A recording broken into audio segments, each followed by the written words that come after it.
All right, this is Darker Days Radio. I'm one of your hosts, Mike, and tonight I'm joined by David. How's it going, David? Hey, it's going good. It's this is a different episode for me. I'm not usually on these episodes, so I'm quite excited about this one. Yeah, that's right. This is your first RPG setting review. We're going to be covering Deviant tonight, right? Yeah, it's also like my first. I think it's my first Chronicles episode, like Onyx Path episode. I think it's the first one I'll be on. So It could be. It could be. You know, you've joined us outside of the Dark Hammer for like the Zhang Shi interview and kind of discussion we had, and some other kind of spooky things. Like I did the Aliens review, and I've done things from the Blood review and stuff. But yeah, I think this is my first Onyx Path game. All right, excellent, excellent. Well, happy to have you here as usual, and hopefully Chigg will be joining us later to hop in and record a few segments. He's driving all around in a he's had to travel for work during these trying times, so hopefully he can join us later to cover a few things about the main topic, which is of course Deviant the Renegades. Actually, David, so here in the introduction segment, sometimes we like to get a little game update. So what kind of games have you been playing lately? I've just recently played my first kind of live stream game of some Onyx Path games, which is really cool. Finally getting introduced into them properly. So I did Changeling the Lost and Demon the Descent jump starts over on Onyx Path Twitch, where they were running those to introduce people to games. So that was really cool to get introduced to kind of how to play those games. Warhammer, we are hopefully continuing our Enemy Within campaign on Sunday. So this will come out this Friday, I think, and then on Sunday we should hopefully be continuing it. This coming Saturday, I will be doing the live stream with Chris for Swansea Comic Con, where we'll be doing some Soulbound. My own home group, not home group, but my uni group that playing over Zoom. We've just started a World War II submarine themed, what's it called? The Cthulhu game. Trail of Cthulhu? Octoon Cthulhu? No. Fate of Cthulhu? With Cthulhu Green. Tech? Oh, Delta Green. Delta Green, gotcha. Delta Green, yes, Delta Green. We've literally just started that today. Great fun. Being trapped in a submarine in World War II when weird things are about to happen. That's the gaming that I've been doing for RPG. I've got Curse City. I've played a few games with that. You saw me and Chris play that on our Twitch a couple of days ago. Darker Days Radio Twitch, that is. Outstanding. You're one of the lucky people that actually got Cursed City. I know. I'm cursed not product. to rant about what the fuck's going on with that, but something about Brexit. Who knows? Yeah. What games have you been up to? What have you been doing? I mean, we usually just cover one person's game update, but yeah, I've been playing Warhammer Fantasy Roleplay, Enemy Within with you on the Gehenna Gaming Twitch stream, and also a little bit of Iron Kingdom's role-playing game on the Darker Days Radio Twitch. And people can check those out. And yeah, that's pretty much it for my gaming. So with that, let's move on over to the gaming news, because we have a few things we want to cover.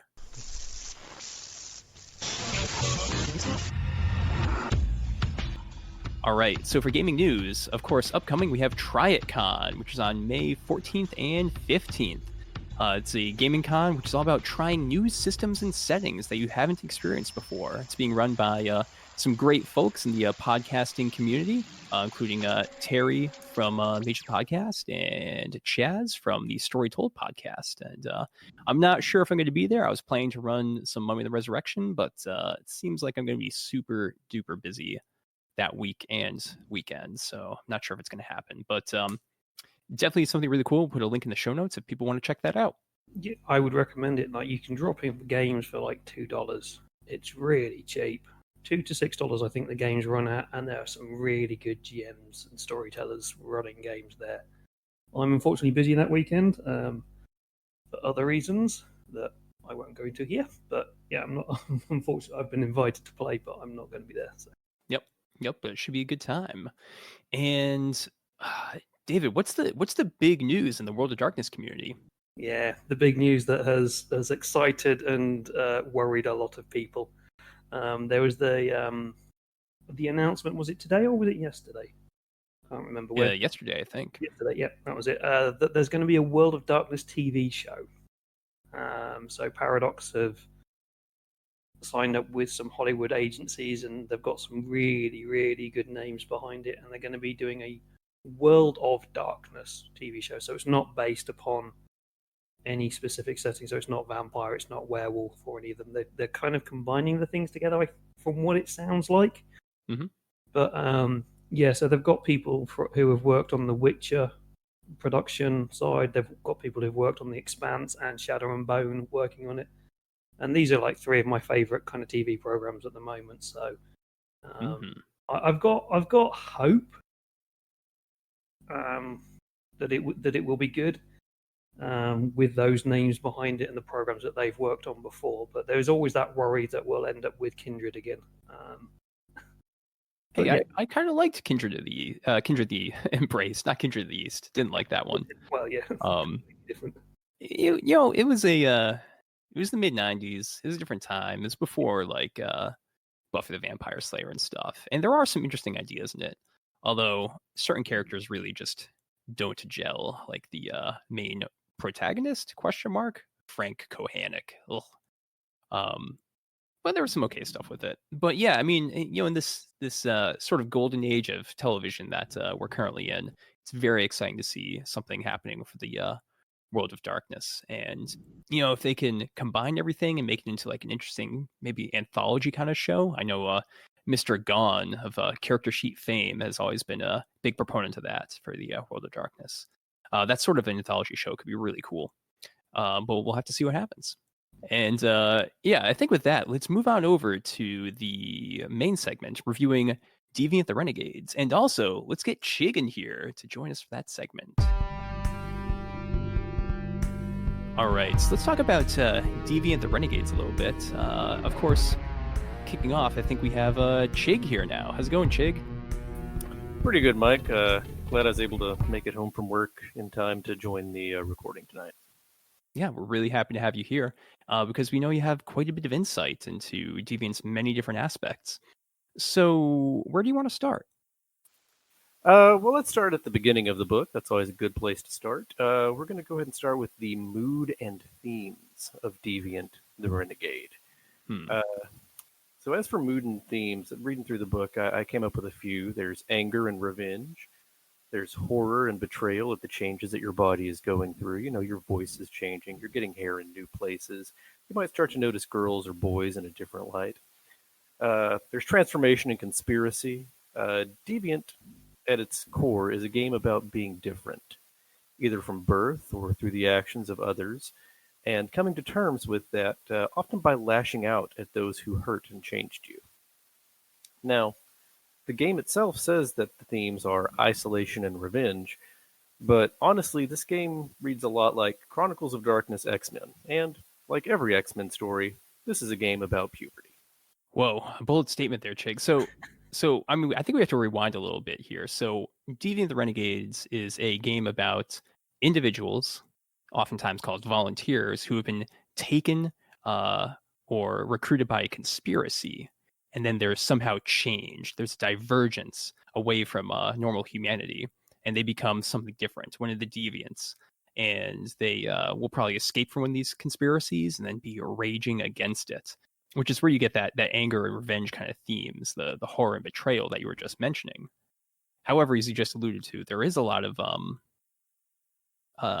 correlation with I don't really want to call it a coming of age story, but dealing with radical changes to one's mind and body, right? Yeah, absolutely. It was kind of tongue in cheek earlier when I said that it was about puberty, but it is about growing into being a new type of person.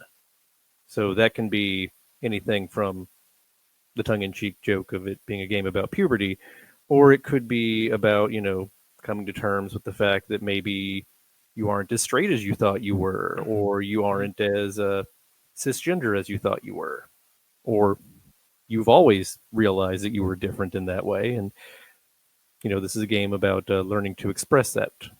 Yeah, there's definitely some sub-themes of not just body horror, but also really of discovery, which I think is pretty interesting. And and we're definitely kind of highlighting here. Now, I do think it is funny to draw that X-Men illusion, because I think I want to have a poll for the three of us here. So, I mean, Onyx Path has really tried to distance Deviant from being described as the Chronicles of Darkness superheroes game, but I really want listeners to kind of listen and decide for themselves if that's the case. But, you know, did the two of you get a vibe that this was a bit of a superheroes kind of game? Definitely. Absolutely. 100. Yeah. Okay. I mean, maybe not 100%. You can. So, yeah, superheroes was definitely a sub theme that you could play with this, but I also mentioned in the group chat that this is probably the best Fomori book that I've seen since not Project Twilight. Freak Legion. Freak Legion, yes, thank you. Yep. You could absolutely use this to just make some utterly horrendous, horrible people who have had bad stuff happen to them. Yeah, I mean, I don't know, it's interesting. It's a very interesting game. We're going to get into it in a bit more depth. And today we're just going to be covering kind of the setting and the story elements of Deviant the Renegades. And we'll be covering some of the rules, character creation, mechanics in another episode. And I think actually the superhero themes will be much more obvious and prevalent when we cover that. But yeah, that's pretty much all I have to say about the kind of core moods and themes. David, is there anything you wanted to chip in about that? Not really. I think for me it's that idea of discovering who you are and kind of the changes that you can go through, whether it's physical or mental, in various stages of your life and how you deal with it. Obviously, there's a lot of body horror in this game, in the way that transformations can happen. When you say deal with it, though, I think as listeners will hear, the Deviants don't usually deal with it very well. Yeah. So that's going to be a running theme here. I think that's where Chigg gets his more of a tongue-in-cheek aspect from, is like not dealing with it well. So it could be like, just as you were talking about that, I was thinking of when you first go off to university as well. There's like themes of you're rediscovering yourself. Sometimes you want to then, because you're meeting new people, you'll change who you are. And how well does that go? If it doesn't go well, then you get angry at people for not accepting you for who you are. So there's a lot of kind of acceptances as well, trying to get that acceptance for who you are within it. So, but no, I think that's all of it. Also, I do think this is definitely a superhero game because one of the clades that we'll come to later, the Cephalists. As soon as I was reading that thing, I just thought Professor X. There was no even seeing Chigg's comments about it earlier. It was just, this is Professor X. So. You mean the one with the character art of a woman who has issues with her legs and also has telepathic abilities that scream to you Professor X from the X-Men? No, it wasn't. No, I wasn't making those connections there at all. No. Yep. I think it was the guy punching someone with an electric fish.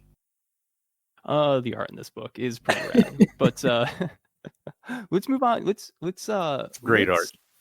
Let's dive into this a little bit more, Chigg. And do you want to talk to us a little bit about the different axes of character creation? Absolutely. So, like all Chronicle of Darkness games, there are two different axes of character creation.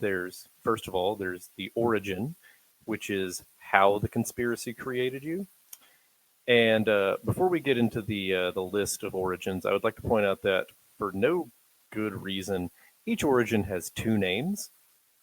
The book will flip back and forth between the two names for each of them, and that's just unnecessary. So I don't know why, but the game says that there are formal and informal designations. But who's making these formal designations? This isn't, there's no big society of deviants out there, really. I mean, it's not like they have, the Grand Wolf Pack or whatever from Werewolf or, big ancient conspiracies from vampire. Yeah, and that's a good point. And Chigg, I know you're going to be giving both the formal and informal names as you go through these, so it's kind of important to just take note of that. I mean, there's definitely a tradition in the Chronicles of Darkness games of having that kind of formal name and then a more informal version. So, for example, in Vampire the Requiem, you have the Mekhet vampire clan who have the nickname of Shadows. All right, one's pretty kind of the vulgar argot, if you will. And then maybe in like Mummy the Curse, you have the Mesen Nebu Guild of Mummies, who are alternatively known as the Alchemists, which is a bit of an easier term. Yeah, as you pointed out, Deviant doesn't really have a structured society, so this is a little strange. I could see these more formal titles being used by particular conspiracies that have researched many of the deviants. That could be the case. But I really do struggle seeing it as a kind of a widespread terminology, and the more informal ones seem like they would get more use. I would say I would probably go with those typically when I was playing the game, and use those more when I have like NPCs talking and the like. Just on a quick one, because I completely agree. I think it's pointless what they've done here, and it's just kind of over confusing matters. I had to read it a couple of times to kind of get through it, kind of get my head around the different names. But yeah, Chronicles does have this whole thing about different names, but usually you see those in like the actual full descriptions, where they kind of go also known as or different names, and they give a list of different names here. But when we kind of look at what Deviant is, and that there is, and we'll talk about it a lot later, this kind of open world setting, and the conspiracies are these really dark underground things that nobody really knows what it is. Having formal names makes no sense, because who's formally named these things? Because it's all about hidden societies. There isn't like a structure. So I would kind of say you'd take an informal name, and then there'd be lots of other informal names listed on like that. I don't know, not the character sheet, but where you see these descriptions. It's just a little bit. It irritates me a little bit. So. Yeah, I had to flip back and forth between them to figure out when they were, giving their discussions of other splats. But anyway, let's get to the splats themselves. So the first splat in the book, the first origin in the book, is the Autourgic, also known as the Elect. These are people who lined up to be remade in an attempt to become more than human. Often they continue to toe the party or conspiracy line, and not many of them become renegades. Next up, we have the Epimorphs, or the Volunteers. So like the Elect, this group also volunteered, hence the name, to become deviants, but unlike the Autourgics, it wasn't usually due to, a deep-seated belief in the goals of the conspiracy, but it was more along the lines of, I have bills to pay, or my mom needs cancer treatment, or something along those lines. So they are technically volunteers, but there was definitely, a reason they were volunteering beyond sheer patriotism or what have you. I think reading through a lot of the background material of Deviants, it seemed to me that these were probably the most common, especially in like the background section. Yeah, and that's what got me thinking, oh, this is Fomori. Ah, good point. Because these are the people who just, they work at Otali's, or they work at, Magadon or whatever. And, well, if you want to make your numbers this quarter, you better sign up for that experimental gene therapy or whatever. Speaking of gene therapy, next up, we have the Exomorphs, or the Unwilling. These are people who were kidnapped, bought, or otherwise taken in by a conspiracy and changed entirely against their will. Science experiments, victims of torture, beta tests for the people who, would become the Autourgics later on. All those old chestnuts fall into this category. After them, we have the Genotypal, or the Born. Congrats. You are the Kwisatz Haderach, or the Boy Who Lived, or, I don't know, maybe Cyclops. Point is, you were born this way. either because of just random genetics or maybe centuries of selective breeding or some other such origin story. Maybe your mom was a demon. Who knows? Explains a lot about the royal family. Leaving that one alone. Finally, we have a group called the Pathological or the Accidents. These deviants were just, mopping up some spilled chemicals when they were hit by cosmic radiation at the exact same time a piece of kryptonite fell out of the sky nearby. The ultimate, hey man, sometimes bad things happen to good people category of deviant. Yeah, but usually the accident is still going to be the cause of some conspiracy, right? Because if you don't have that... Well, yeah, somebody mixed those chemicals together for them to go mop up, obviously. Yep. Or it was an accidental spill by this evil conspiracy, but the ooze still got into the sewer and created the ninja deviants. Yeah. I do want to make a side note that even just compared to like the last couple Chronicles of Darkness books that came out, I think the character splat art for these is off the hook. Like some of these characters, like there's one that's like this dude with all these bugs flying around him. Like I don't think he has control of the bugs. Like he can partially become these locusts, basically. That's a really cool piece of artwork. And we mentioned the I thought he just had bad, odor, and he was attracting flies. But I like your answer better. I was just glancing. I wasn't unfortunately studying them very, very intensely, but I was getting a lot of cool ideas from them. We mentioned the young woman who is this is actually the Cephalus, which is one of the upcoming clades. Also very, very cool artwork and just really inspiring. Oh, and there's a dude in the I think he's like in a turban or something, and he has like the ribs like coming out of his back.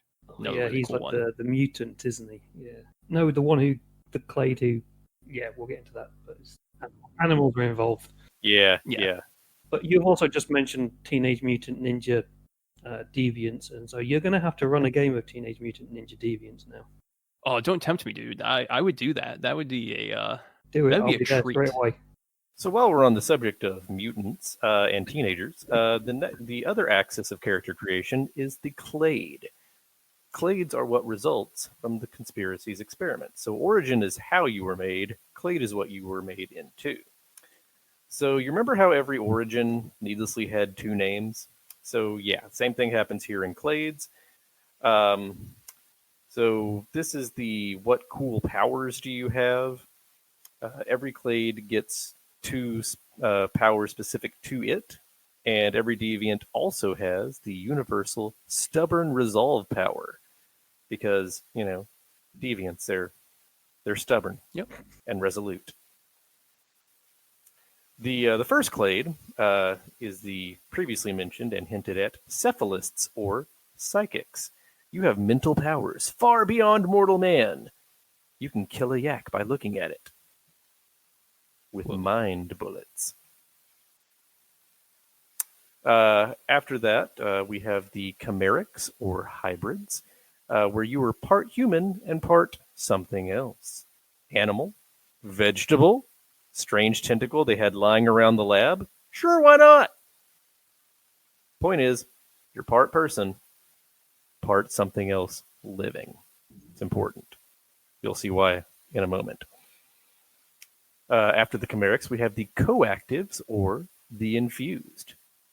So this is what happens when you get fire powers in my human genome, or maybe angelic abilities, or demonic powers, or darkness control gets all up in your DNA.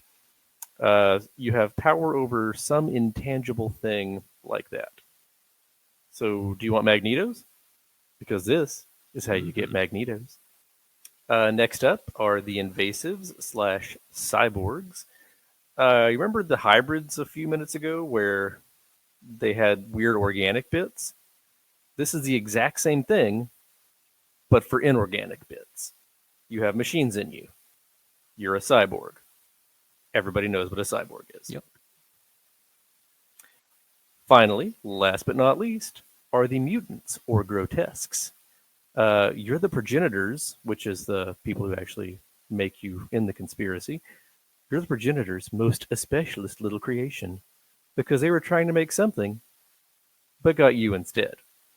You can adapt to survive most things because you represent humanity's ability to overcome anything, even deviation. Yeah, I'm just gonna say it. I think all the clades are really good.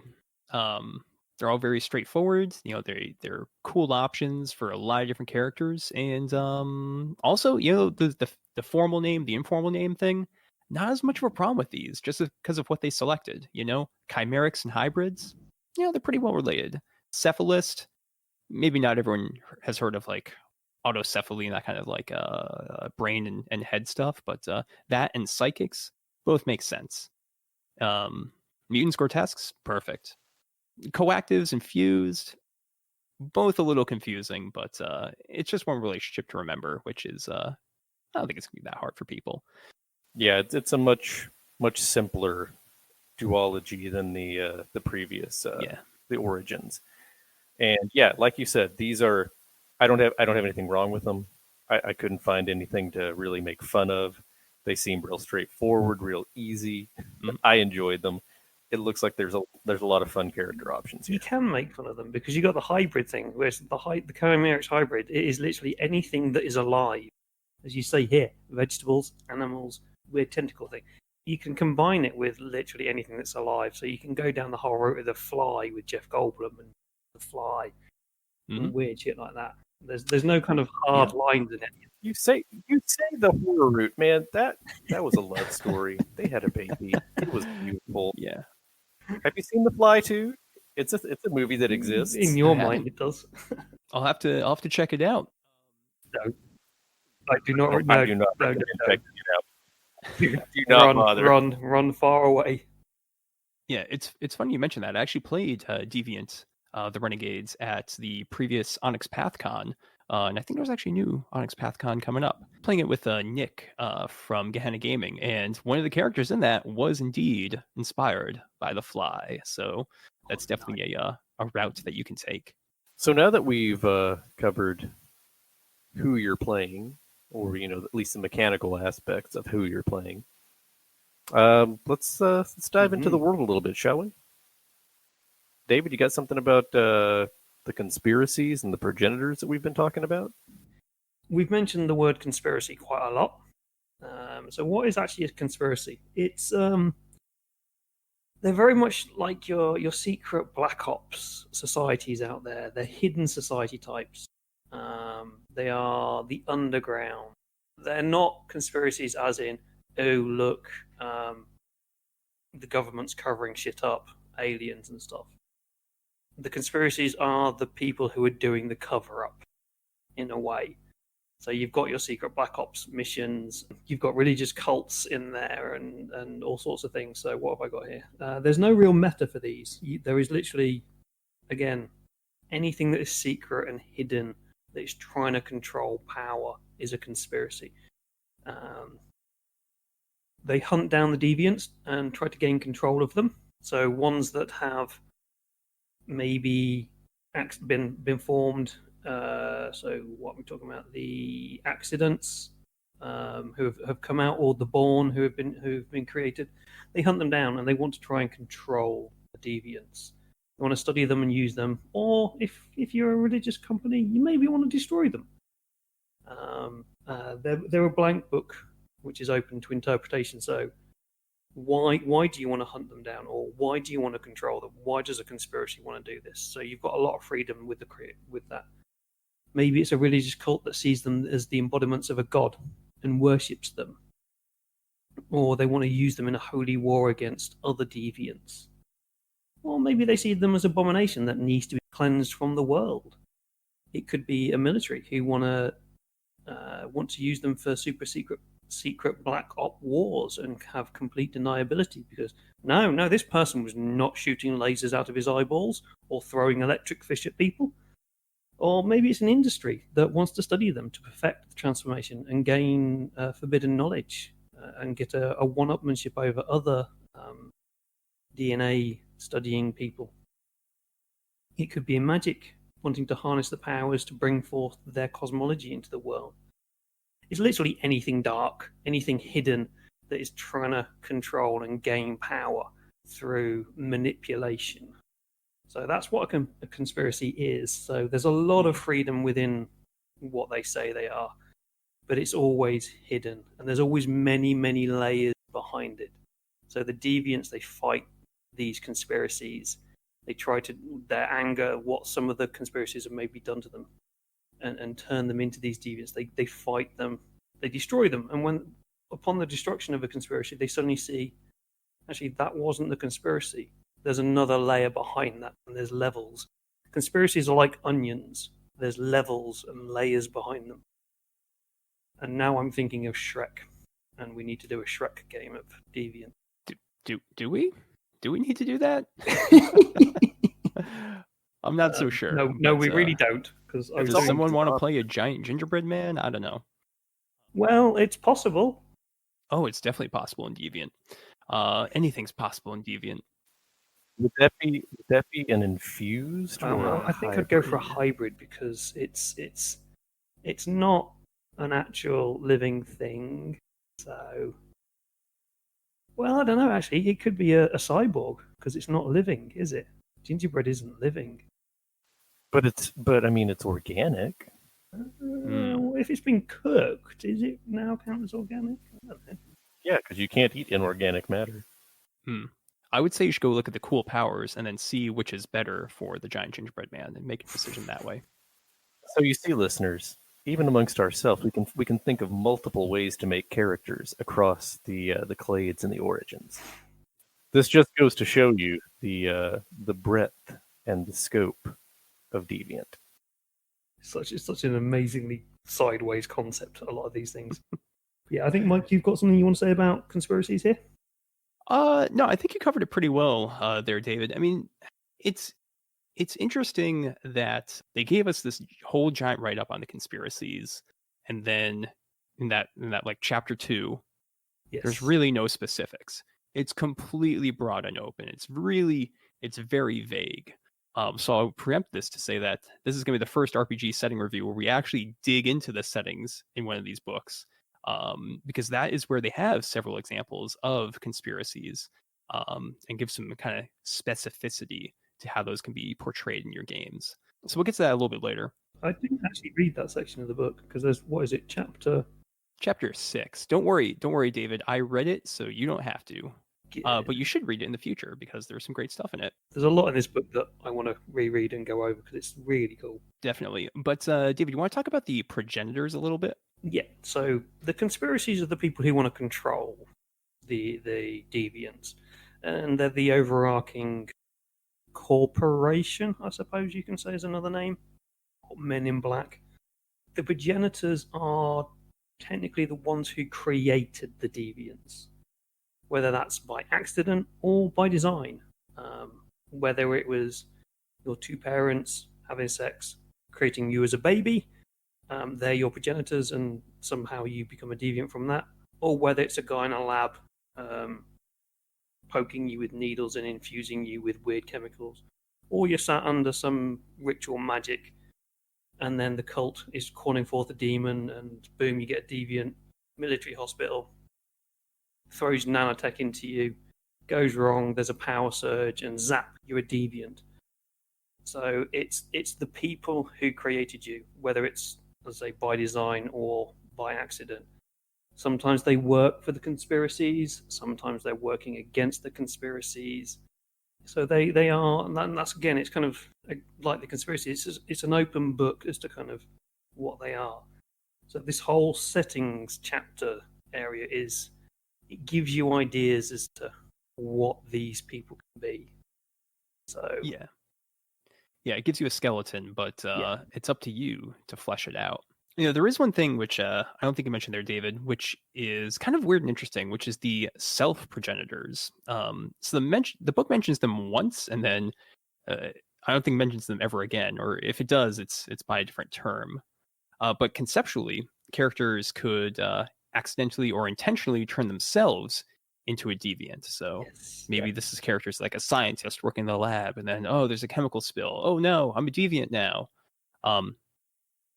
But they are they're supposed to be angry and searching for revenge for reasons against the the source of their deviancy, which is usually a conspiracy. So I don't know, maybe your character invented the Razor flip phone, but Motorola was working you to death to get the project done.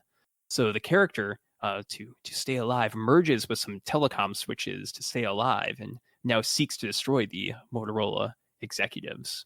Did you just turn a person into a flip phone? You can do anything in Deviant, man. Deviant name is Flipper. Oh, jeez. Oh, my gosh.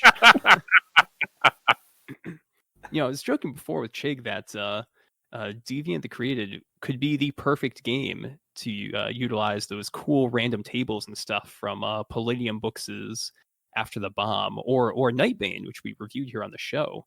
That could be a cool way to just randomly generate some of the weird stuff with your character following their divergence. Yeah, there's a lot of weird stuff you can do in this game, and I think that's one of the things that really draws me to it. Is there's some really there's the usual like Chronicles of Darkness behind it, but then they just throw some absolutely weird stuff at it, and if you want, you can run with some of that and make some bizarreness out of it. Yeah, it's definitely the most gonzo of all of the Chronicles of Darkness games. I think we can all agree on that. Demon has some weird stuff, but Deviant goes above and beyond. Okay, I was with you until you brought up Demon. I don't think you can play a house in Deviant, but you absolutely can in Demon. Oh, can you? Wait, hold on. Rewind. I know, that's what I was thinking of with the really wacky stuff with Demon, but could you play a Deviant house? Let me think about this. You could, in a way, the cyborgs, the invasives. I mean, you can play like a brick house, just some really, really big built dude, but I don't think you can play an actual, place. Of course, now that I've said that, I'm gonna have to make that as my character for the character creation episode. So, listeners, stay tuned. Yeah, I'll make Shrek. You make a house. Mike will make a Ninja Turtle. Okay, all right, I'm into it. And then someone will run a game and hate us all. So, next up, what is a deviant? The way it describes it in the book is it's a non-baseline human with some form of power. So, us humans, like people like us who are talking here, we're considered baseline. I know we're not normal, but we're baseline. So a deviant is not considered baseline human. Something's happened to their DNA, and they have gained some form of power. The key thing that makes a deviant and that can kill one in the creation of a deviant, so in that transformation that has happened from their progenitor or the conspiracy doing something from them, is it's a breaking of the soul. So you can give humans power, but they won't actually be able to use the power unless something happens and their soul breaks. And this is where we get another name for a deviant called the Broken. And again, like the other things we've had before, there's a lot of names for deviants. In here, there's Renegades, there's Deviants, there's Broken, there's the Transformed, the Remade. So there's loads of names for them again. And it's one of the good things about Chronicles books is they have a glossary in them, and you can check things in the glossary. They have a named glossary. But yeah, the change that happens to take you from a baseline human to a deviant is not instantaneous, and is generally seen as quite slow.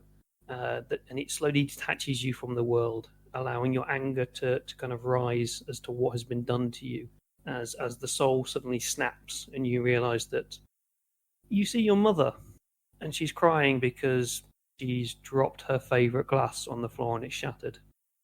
And you just don't feel the need to comfort her. Or you see your friends out on a night out having a party and enjoying themselves, and you just you don't feel left out. Something has changed within you that you suddenly feel disconnected from the world. And this makes you angry that something bad has happened to you, but you can't understand what. So this anger rises, and this is why you start to hate the conspiracies or the progenitors, the people who've done this to you, because you're aware that things beforehand, you had feelings and you understood the world, and now the world is different.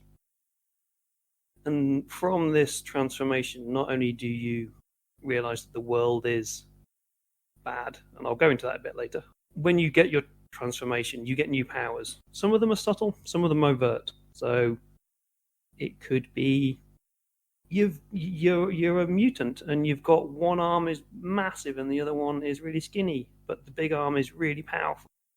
So it's an overt variation. Or it could be subtle, like your psychics and your cephalists, where it's a mind power.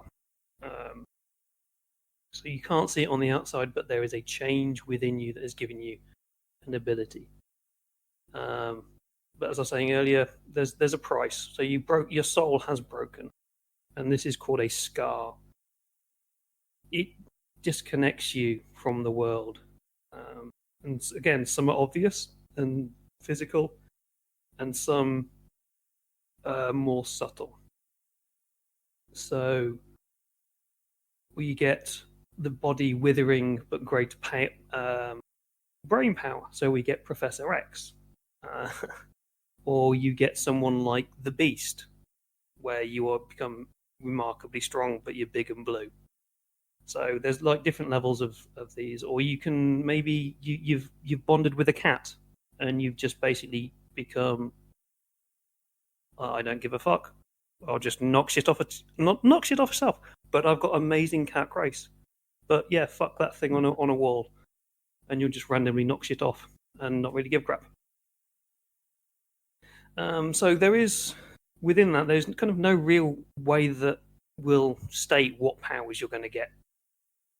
When you go through your transformation, there is no guarantee, one, that it will work, and two, what powers you will get from it, what variations you will get from it. Even when people are studying this, even when conspiracies are studying this, whether it's if they're doing it in a scientific laboratory and they've kind of gone, yeah, this is what we need to do, and they see a pattern start to emerge, doesn't always work. There'll be a high death rate from the process, whether it's actually from the process itself, or whether it's the fact that you can't deal with what's happened to you and you go down a darker path. And those variations could be rejected by your body if you're a cyborg, and therefore that could kill you. It could also, you could be saying, I want to be a cyborg, give me that implant. Your body rejects the implant, but goes, hang on a minute, there's electricity in that implant. I like that electricity, so I'm going to become an invasive instead. And it will feed off the electricity in the implant. So you can plan things, but things will go wrong and something else could happen. So it's all a bit, if you're going to look at like maybe character creation, I'd say, what powers do you want? And then think of a reason why you've got those powers. You can think of that reason. You can have any reason. That's one of the good things I think about this. So yeah, there's definitely some good story ideas there.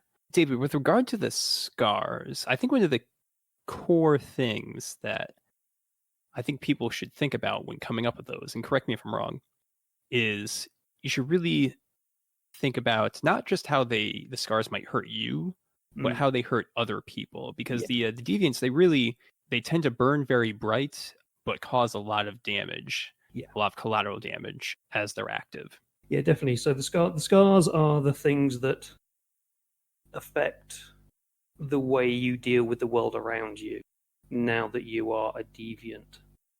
So, say if you've picked up a scar that basically turns you into a cat, you could be the person who just walks into your home with your parents, and then you just start knocking shit off a shelf and not really caring that it's like your grandmother's ashes or something. So it's the scars. I was talking to Mike about this, I think, just before we came on. It kind of makes me think in some respect of some of the stuff from some of the Free League things. Free League games where you have this hidden secret within you that affects your personality, whereas here it's a lot more overt and it's a lot more open. And it does take an effect on the grander scheme of things. In things from the Flood, you do have a scar, which is a mental thing that affects you when certain things arise. And I kind of see a little bit of a crossover there, but it's just kind of a lot more overt, a lot more open. So, but it's definitely affecting you in the way you view the world, or the world views you. And of course, here in Deviant, it's a downward spiral. So the more powerful you become as a character, and the more abilities you gain as a deviant, the more scars you gain. So you're basically giving up parts of what make you a human to gain parts of what make you special. And having just finished watching Falcon and the Winter Soldier, and no spoilers about the story here for that, but there is the whole thing with the super serum as to kind of how that works and creates a super soldier. Sometimes it just does make a super soldier. Sometimes it just messes you up, and then you go on a darker path as you get stronger with it. And there is actually a game term within this for that, and it's called instabilities. It's the instability of the scars, and it kind of shows how bad they affect the deviant and then the world around it. So there's a lot of play within that as well. So yeah, definitely. So yeah, I think it was important to kind of discuss the scars a little bit further, because that highlights the issues that the deviants encounter just interacting with interacting with friends and family of their previous more mundane life. And the book also has some really interesting ideas about how the deviants would interact with the real world. Specifically how these remade are going to be able to survive in the digital age while battling against these, really typically much more powerful conspiracies. The book gives a bunch of different ideas for like living off the grid, to try to survive and avoid the conspiracies seeing them. Maybe using identity theft so that they can still have credit cards, but the conspiracies won't be able to track it back to them. Maybe working for organized crime, or surviving off of the dark web, that kind of stuff. Things about deviants is they don't actually just have to be human. There's manticores out there, and these are animal deviants. They're generally genetically stable and do not develop new variations. So unlike a human, as they kind of get that anger and get that rage and fight against things and grab for the powers, and you can get new variations. Animals, they've got their variations, and they become a genetic stability, and they generally get they become more intelligent. So there's a few who become doesn't matter what animals they are, they can become as intelligent as chimps and gorillas, but most become an intelligent monkey or parrot, to paraphrase the book. That one. Again, this is a way for Chigg to use that complete collection of After the Bomb, along with a Deviant right here. Yeah, play yourself I don't know, some form of animal deviant. Do it. There's also there's ferals. So like a lot of the games, the Chronicle games, you have touchstones, things that keep you, especially like the vampire games. You have touchstones that keep you connected to reality. Ferals have no touchstones. Nothing connects them back to reality, so they become highly mutated. They let the variations and the deviations run rampant within their bodies, because nothing keeps them connected to the human world, and they become mutated beyond recognition, only kind of vaguely human, as in they have 2 arms and a leg and a head. Renegades generally see them with a bit of pity, and devoted see them with disgust. And this is that's the other name for them. So renegades are people who fight against the conspiracies, and devoted are those who toe the party line. I was trying to remember the name earlier. That's where that comes from. And one last thing I think on this is I've put something about the web of pain here. This should have been in the conspiracies area, really. But it's where I was talking about onions. There's layers. The web of pain is the layers, and the web of society, the conspiracies. Kind of, the renegades will destroy what they see as the progenitors and the conspiracy that fought them, only to realize it's a bigger level, and it's called the web of pain. But it's a good concept. Yeah. So I think next we have up a bit of discussion on kind of the open worldness of this entire setting. Mike has got. I mean, we've kind of already covered that the chapter 2, very open, gives that kind of skeleton, maybe the framework, and it's up to the storyteller to fill in all the details about what conspiracy is going to be in your town, what multiple conspiracies might be there, and also ideas for who progenitors might be and the like. However, that can be pretty time consuming, pretty challenging for many storytellers.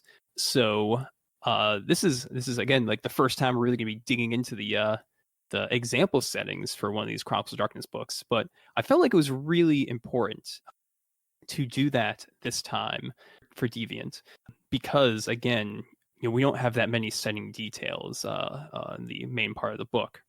As well, for people that are really familiar with Chronicles of Darkness, and then maybe they've played multiple different games before, there is also a lot of crossover options right here. You could cross over and grab ideas from Mummy the Curse, let's say, because there is that there's that DNA corporation. Maybe they are actually the conspiracy that has affected all the different characters, or maybe there's a kind of a rogue mummy cult. They're using Sekhem as a way to create this kind of superhuman divergence effect. Or maybe you could be using the Chiron group from Hunter the Vigil, and they are grafting on Promethean limbs onto like unwilling subjects to make hybrids. Mages. Just mages, they could always be an evil conspiracy doing some of these effects. So yeah, there's just like a lot of different options for crossover. Man, that poor Deviant with the Promethean arm. He's getting the worst of both worlds. Really, really is. Yeah. I think there is definitely a space to discuss the similarities and differences between Deviant the Renegades and Promethean the Created. You heard me previously in the episode accidentally call this Deviant the Created, so that kind of can tell you the kind of matching themes, but also really interesting differences that I see between the two games. So yeah, let's get on to those like actual example settings here in the book. So there's 4 of them. There's one in Turkey, one in Australia, and then 2 in the United States. So we're going to start off with Ankara, Turkey. So in the capital of Turkey, there is the Onakis conspiracy that exists throughout Europe and the Middle East. And Ankara, Turkey is just one of the locations where they have a substantial presence. And this is a large conspiracy that deals with religious groups on one side and then evil corporations on the other. And they're originally like an old Greek conspiracy that has expanded and stuck around even after the Ottoman Empire came through Anatolia and even into the times of modern Turkey. And the conspiracy tells itself that it's the guardians of humanity, against a world of unseen horrors. And as a way to try to guard humanity, the Onakis group makes deviants, and well, hopefully more of the devoted portion. And the divergence that they perform is to basically try to apply, like it says, strange energies at frequencies that resonate with the human soul and with human organs. So that's a way that they can change the body and soul of the volunteers that they have.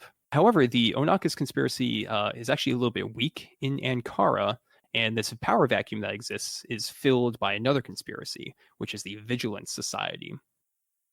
The Vigilance Society is born out of rogue military and government agents in Turkey, and they are vigorously secular and follow what they believe are the original ideals of Mustafa Kemal Ataturk's 6 Arrows.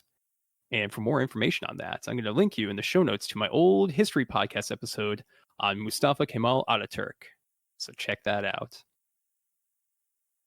Now, the Vigilance Society is sort of like, it feels like it's based off of the deep state of like real world conspiracy theory, but in the context of the of Turkish politics in this case, in which they are, strongly opposed to the monastic nature of the Onakis. And the Vigilance Society divergence, it really varies. But volunteers are used to create all sorts of different remade, from like trying to get remote viewing psychics to brainwashed cyborgs. So they're really focused on using technology to achieve what they can. And stuck in the middle of the Shadow War and this scathing analysis of modern Turkish politics are the scattered deviants opposing the conspiracies of oppressive religious capitalism and the police state. So it's pretty cool. And this, this is the first setting that they give us, but it's a great framework that you can use in case you want to display how Deviant might work with a city where there's two ideologically opposed conspiracies, which seems like a good framework to use. I don't know. It seems real location specific. Where else in the world are you going to have a group of religious fundamentalists who are, working against the government? That seems unlikely anywhere outside of Turkey. Yeah. Right? Yeah. You never get that anywhere else. No. So it's all in that one specific small area. Yep. Anyway, dry wit aside, and next up is Darwin, Australia, which is a city located in northernmost Australia, and it's the tropical state capital of the. It's the Northern Territory, I believe. I believe that is yes, it is. Yeah, the section that it's called. And this city serves almost as a prison for the deviants that they really can't escape. And there's actually several active conspiracies and really little transportation out of the city. And that those few transportation hubs, the one rail line, the one airport, the one dock, those are all being constantly monitored by the different conspiracies. So the remade really remain trapped. And this section actually gives us 6 conspiracies. Not a lot of detail about all of them, but this one's interesting because it gives that framework for how a city might operate. A really small city that has a whole lot of different conspiracies going on, and kind of giving you ideas for how they can interplay with each other. So of those 6 conspiracies, I'm going to highlight 3 of them. The first being the Society for Cultural Preservation, which is the awful colonialist British conspiracy. Sorry, guys. Yeah, pretty scathing right there. I'm actually going to quote part of it. Quote, the Society's approach to triggering divergence is egalitarian. The conspiracy will try anything to see what works. The Society's preservation of cultures is genuine, but it inevitably discards the unique qualities of any culture in favor of homogenizing the elements leading to power. End quote. Whew. Okay, that was a spicy take right there, and hats off to Onyx Path on that one. Yeah. But they provide an interesting, evil, but pretty unique take on how different cultures can interact, which is clearly a colonial issue, but also a pretty heated topic in Australia as well. I'm feeling really guilty about being British now from that comment. Well, David, I mean, to be fair, you should always feel guilty about being British. Yeah, I mean, it's just in this current climate. Yes, of course I fucking do. But we'll not get into that one. It's something to think about, and the Chronicles of Darkness games are always really good for providing those frameworks to explore things that are maybe not great about society, and different things that need to be tackled in the future. Is there a Brexit conspiracy? I did not see one, but I think for your Deviant Manchester game, that would probably be one of the conspiracies right there. Yeah. Mm-hmm. Throwing more ideas at me. Yeah, good stuff. All right, next up we have Phoenix Power Explorations, which is an evil mining corporation constantly changing shell corporations and board members. Not much explanation on what they actually do with the remade, but I assume if you watch a couple Captain Planet episodes and get some great ideas. And then the other one that I wanted to highlight is the Gudamia, which is an indigenous conspiracy formed around young people fighting back against the evil corporations and colonists and, well, conspiracies. There's no word on if they actually, do the act of divergence, if they actually create any remade, but they were created or kind of formed and led by a deviant woman, and many deviants flocked to her cause. And they've kind of been starting this almost like, use the word holy war. That probably isn't the right term, but that's the feeling I got from the text. This really very focused war against the other conspiracies in the city, which is committing a lot of atrocities and leaving a trail of destruction in its wake. So it shows how deviants can become so focused and damaged that they really are just ruining things all around them. Yeah, I mean that's just the Darwin Australia one is just interesting because again it's multiple conspiracies all kind of backstabbing each other, all while there are deviants running around as well. So it kind of gives that kind of inspiration and framework for that. And crucial to that, none of them are really quote unquote the good one. They're all bad.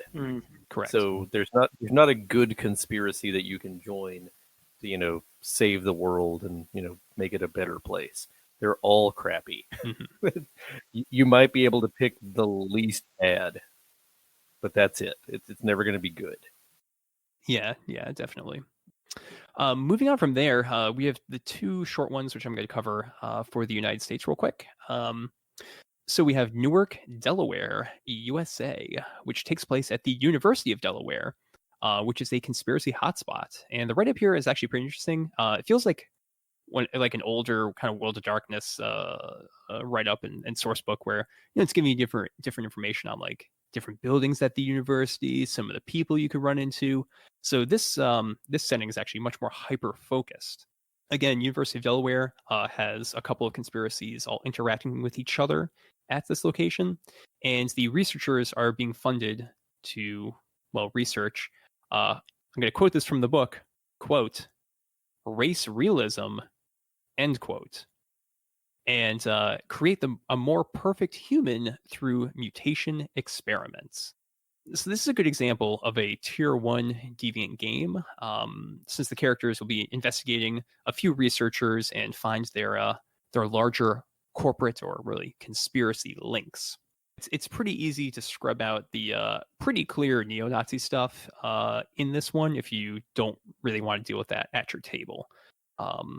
It's a pretty minor thing, but you could easily just say like they're experimenting with mutation to, I don't know, eliminate cancer or something, which doesn't make sense because cancer is mutations. And anyway, right. But if you do enough of them, eventually you'll go through cancer and come out the other side, right? That's how science works. Yes, that's exactly how science works.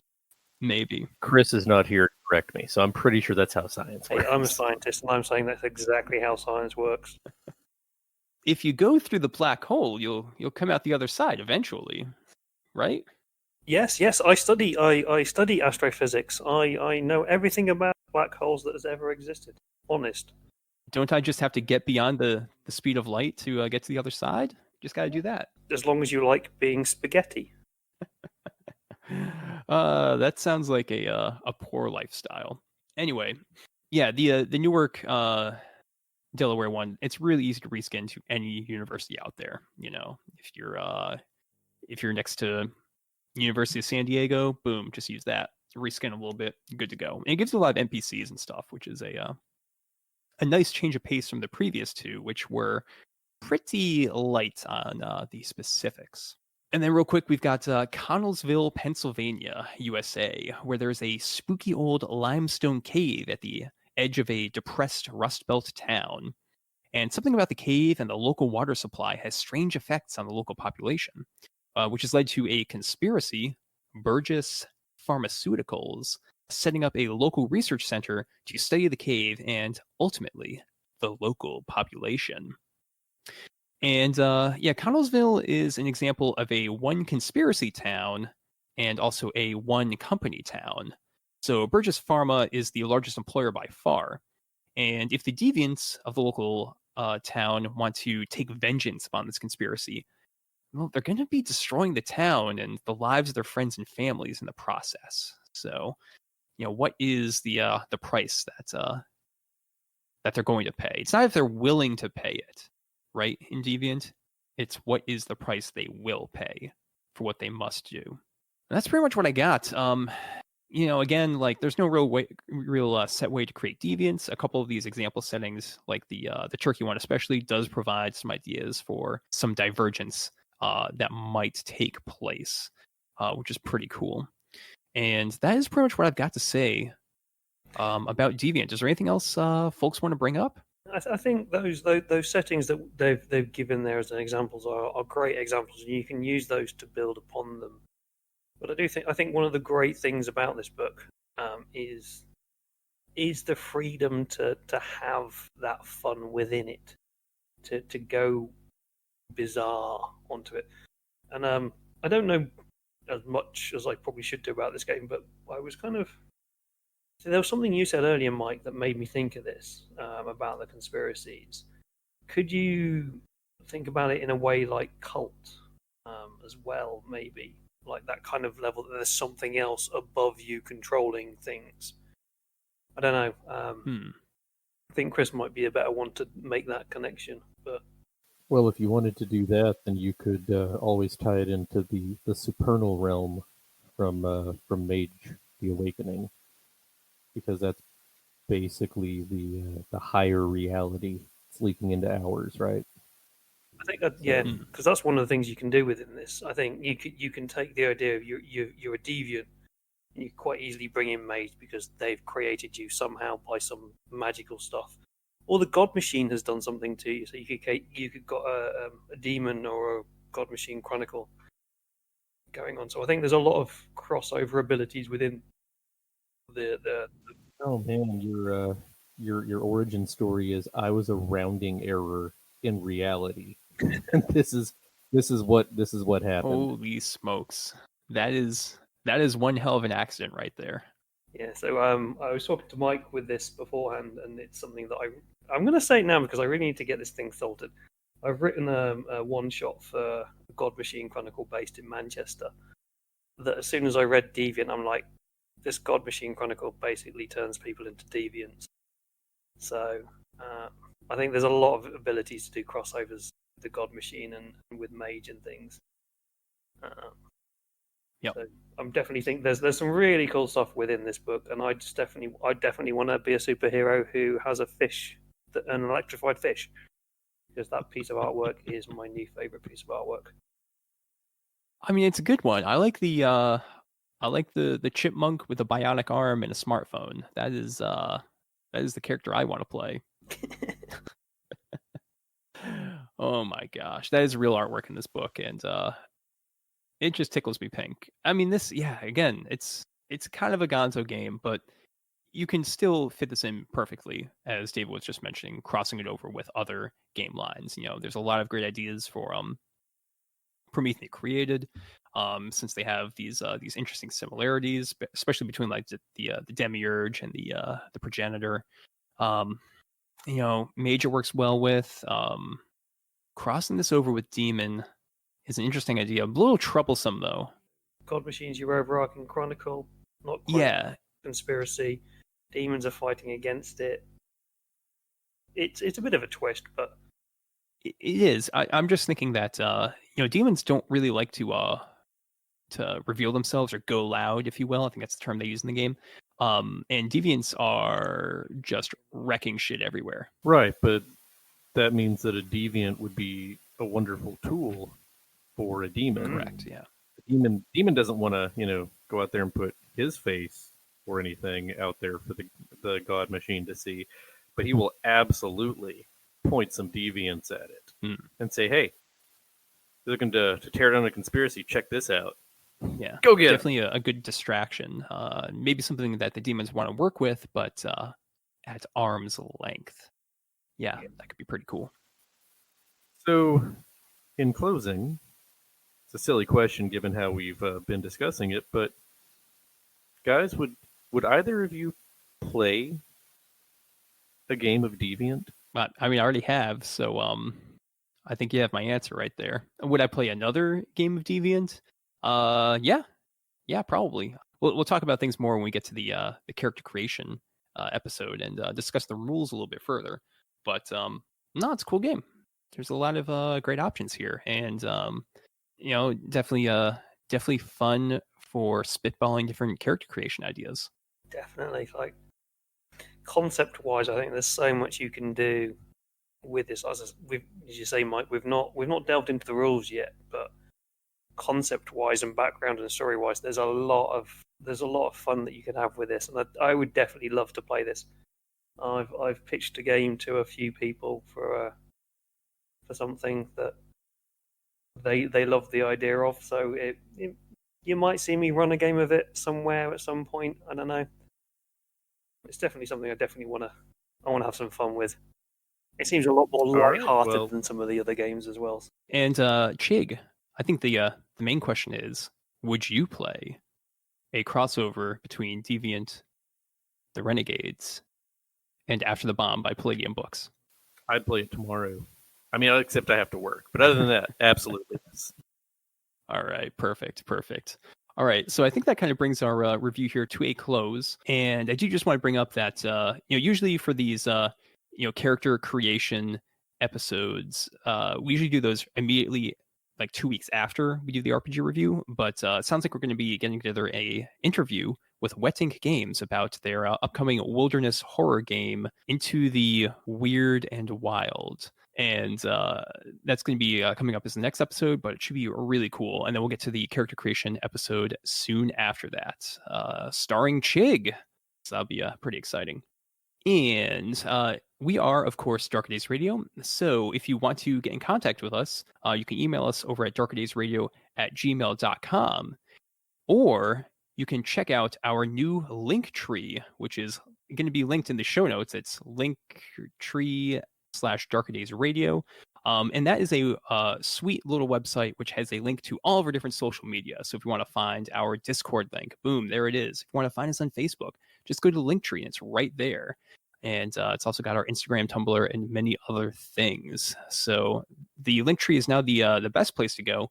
And Chigg, thank you very much for setting that up. It was hours and hours of effort. According to the billing statement, it was hours and hours of effort. All right. Okay. Yeah. Make sure you get that OT approval in, and we'll be good to go.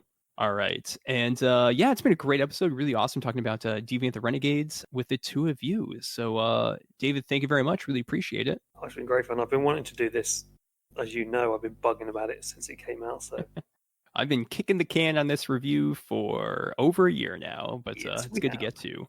And Chigg, thank you so much for racing from work through the back streets of New York to get here to record this episode and share your wonderful thoughts with the listeners.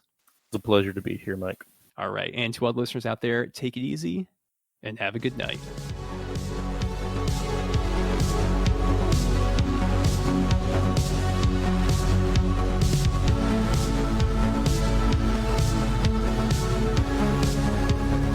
This has been an episode of Darker Days Radio. Special thanks to Occam's Laser for the intro, outro, and new bumper music from their hit album, 9 Circles. Check out the rest of their work at occamslaser.bandcamp.com.